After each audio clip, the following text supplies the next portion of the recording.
전략적 무역정책과 산업정책에 대해서 알아보도록 하겠습니다. 전략적 무역정책이란 과점 시장에서 자국의 이익을 위해 자국 기업을 지원하는 정책을 말하고 있습니다.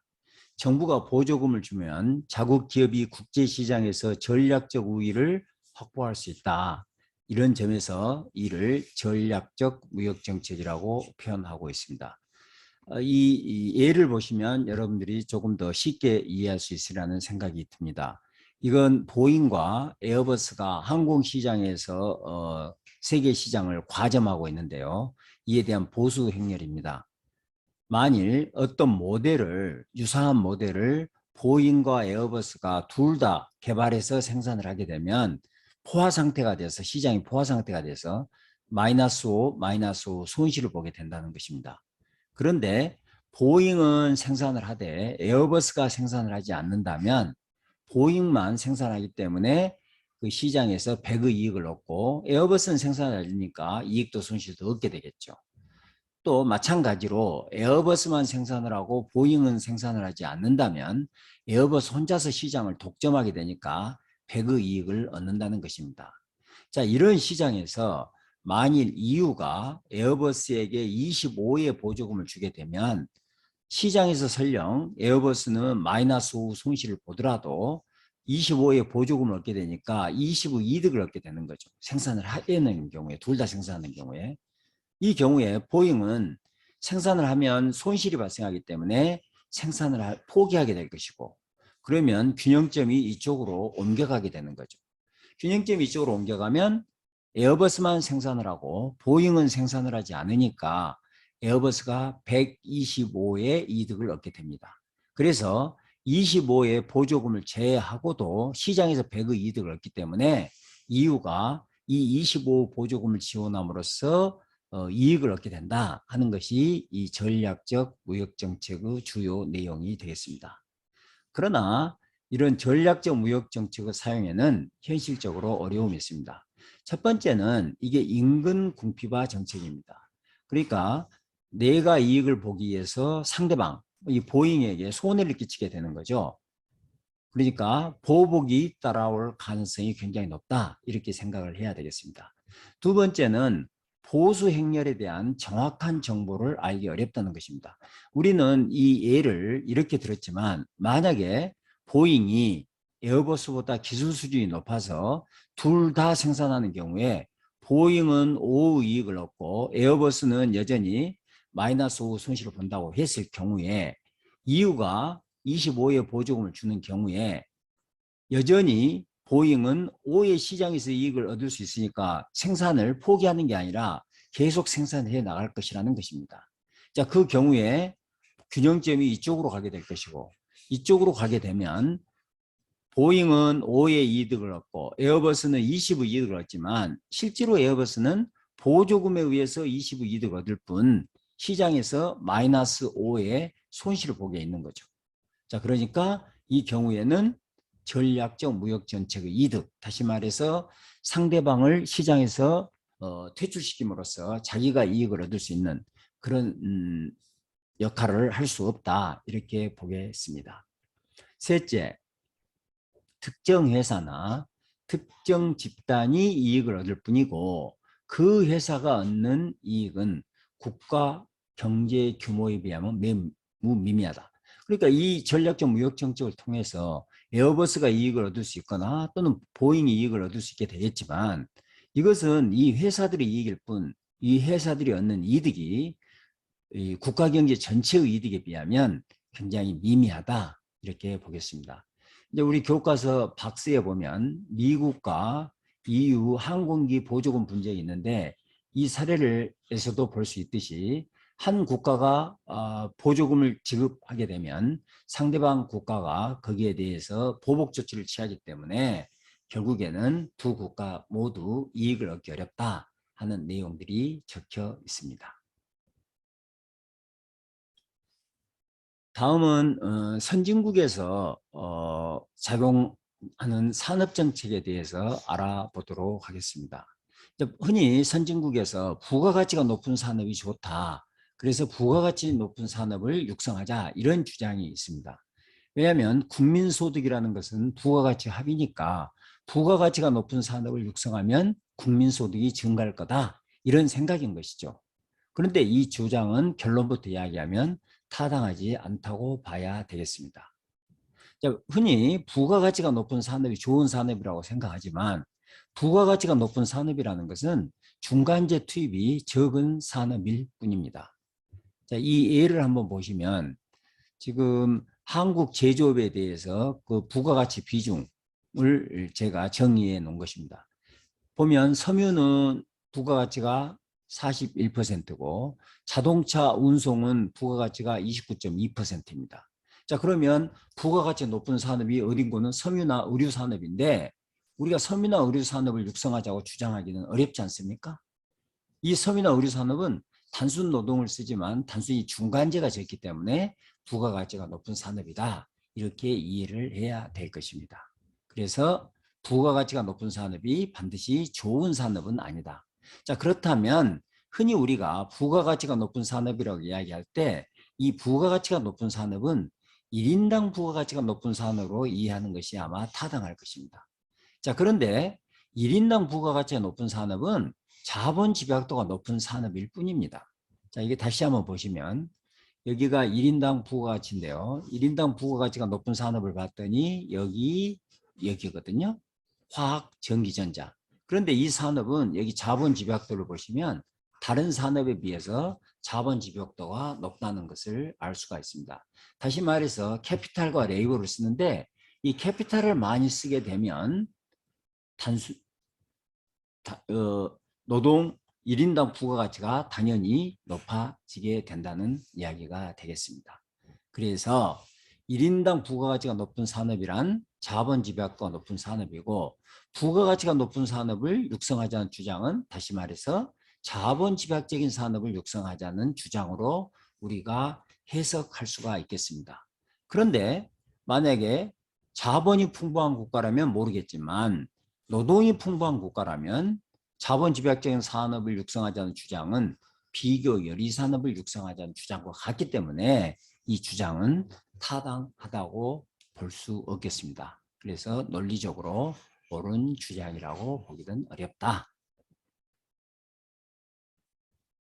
다음으로 임금 수준이 높은 산업을 육성하자. 이런 임금 수준이 높은 산업을 육성하면 더 많은 소득을 창출할 수 있으니까 국민소득이 높아지지 않겠느냐 이렇게 생각하는 거죠. 자, 타당한 거 한번 볼까요? 임금 수준이 높은 산업은 우리가 앞에서 공부했듯이 임금이라는 것은 노동 생산성에 의해서 결정이 되니까 임금 수준이 높은 산업은 노동 생산성이 높은 산업일 것입니다. 그러면 어떤 산업이 노동 생산성이 높냐?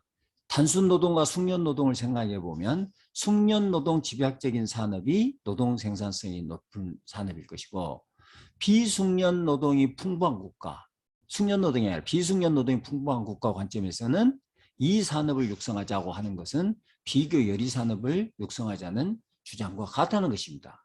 따라서 이것도 타당한 주장이라고는 볼 수 없다. 이렇게 볼 수 있겠습니다. 정부가 임금 수준이 높은 산업을 육성한다고 노동자들의 임금 수준이 올라가는 것은 아니죠. 산업을 육성한다고 노동자들의 임금 수준이 올라가는 건 아니라는 것입니다.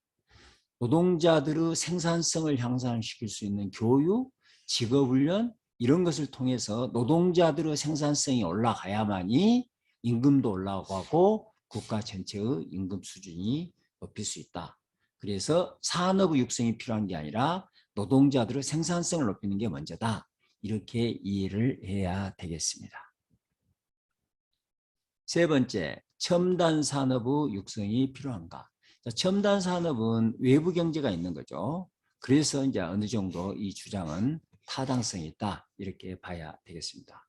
기술에는 외부 효과가 있으므로 개발된 기술은 해당 기업만이 아니라 경제 전체의 생산성을 높일 수 있다. 이 점에서 정부 지원의 타당성이 인정된다고 보겠다. 그러나 여기에도 문제점이 있다는 거예요. 첫째는 정부가 지원 대상 산업을 잘 선정할 수 있는가.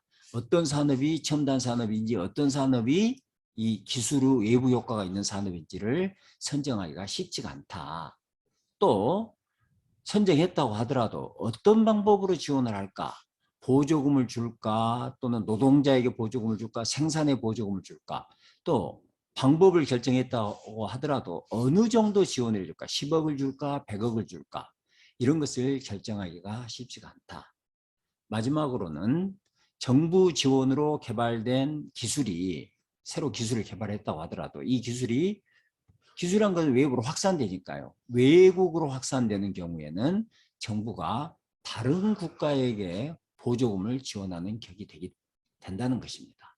따라서 첨단 산업을 지원해야 한다는 주장은 이론적으로는 타당하죠. 외부 효과가 있으니까 지원하자. 이게 이제 이론이죠. 하지만 현실적 실행에는 어려움이 많다. 이렇게 볼 수 있겠습니다. 교과서에 있는 기타 무역 정책에 관한 논쟁들도 한번 살펴보도록 하겠습니다.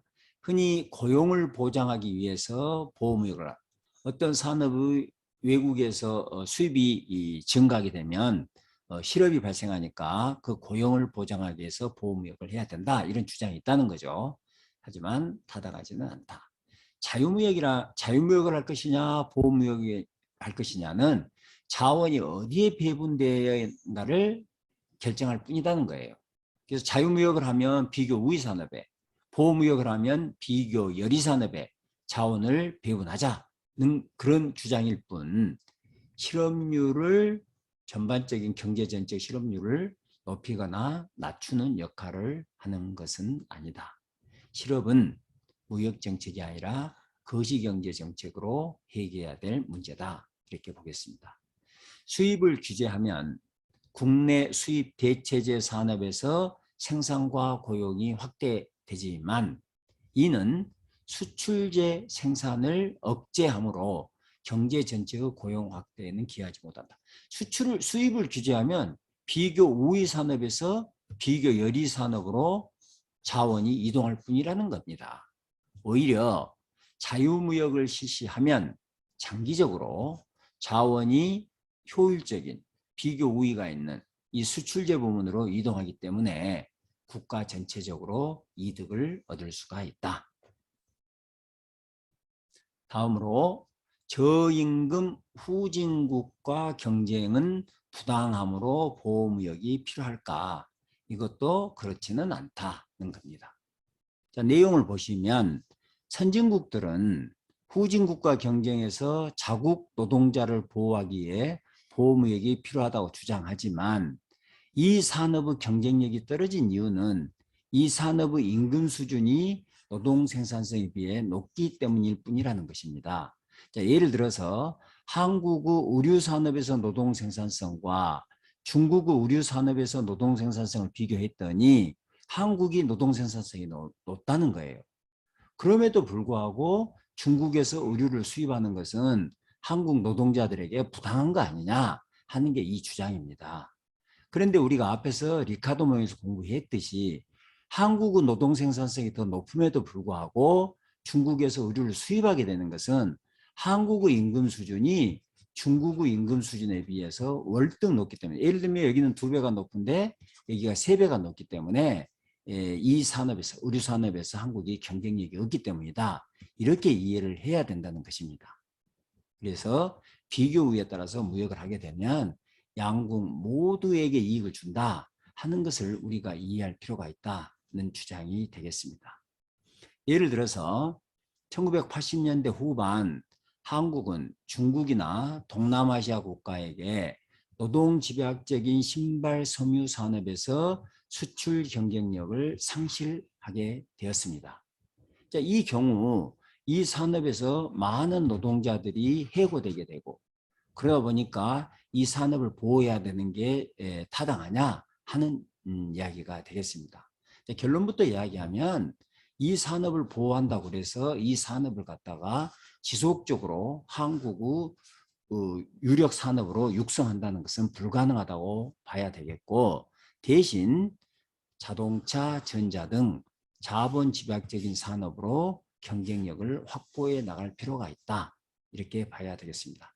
다시 말해서 어떤 국가의 산업이 지금 수출 경쟁력이 있는데 다른 국가로부터 이 경쟁력을 상실해 나간다고 해서 이걸 보호를 통해서 육성하려고 한다는 것은 불가능하고 다른 산업으로 이동하는 것이 타당하다. 이렇게 이해를 해야 된다고 보겠습니다. 다음으로 국제수지 개선을 위해서 보호무역이 필요할까? 이것도 꼭 그렇지는 않다는 것이 결론이 되겠습니다. 수입을 제한하면 자국의 무역수지는 개선되지만 상대국의 무역수지가 악화되니까 보복 조치가 나올 가능성이 있고 이제 이 경우에 두 나라 모두 손해를 보게 된다는 것입니다.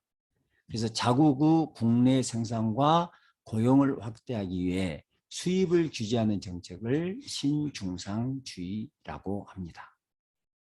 이 박스에 보면 중상주의하고 이 중상주의는 보호무역입니다. 보호무역에 대한 이야기가 나와 있습니다. 15세기 말 18세기 중엽까지 약 300년간 유럽에서 전개된 경제정책이고 이 중상주의는 무역수지 흑자에 중점을 두고 있습니다. 그러다 보니까 상대방 국가는 무역수지 적자를 보게 되고 그러다 보니까 보호무역이고 갈등이 초래되는 그런 상태라고 보면 되겠습니다. 상업을 중시하고 강한 군사력을 통해서 무역수지 흑자를 확보하기 위해서 식민지를 확보하는 데 목적을 두고 있었습니다. 여기에 대해서 아담 스미스는 한국가부 웰스라는 것은 귀금속의 양에 의해서 결정되는 게 아니다. 어떤 국가의 부는 생산, 재화 생산에 이용되는 인적 자본, 물적 자본, 그리고 천연 자원들 이런 생산 요소를 통해서 생산을 늘리는 것. 이 생산을 늘리는 것이 국가부다. 그래서 이 국가부를 늘리는 방법으로 보호무역이 아니라 자유무역이 필요하다. 이렇게 주장을 했던 것입니다. 자, 이상으로 강의를 마치도록 하겠습니다.